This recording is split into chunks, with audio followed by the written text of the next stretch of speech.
आणि माझं फक्त एवढंच सांगणं असतं की माझ्या निर्णयावरती विश्वास ठेवा. राजकारणामध्ये तुम्हाला सर्वात जास्ती महत्वाची गोष्ट लागते ती म्हणजे पेशन्स. राजकीय पक्ष जरी आपला असला, राजकारणामध्ये जरी आपण असलो तरी राजकीय पथ्य पाळणाऱ्यामध्ये मी एक येतो. मी राजकीय पथ्य पाळणाऱ्यातला माणूस आहे.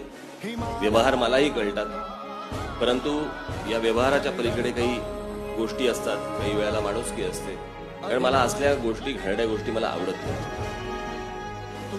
याचा माणूस पळवा, त्याचा इकडे घेऊन जा, आणि असल्या गोष्टींवरती, असल्या राजकारणावरती माझा विश्वास नाही. मला ती गोष्ट आवडत नाही.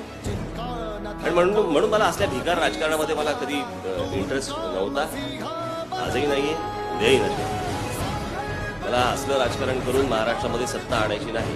ते करायचे तर लोकांचा विश्वास संपादन करूनच करायचं.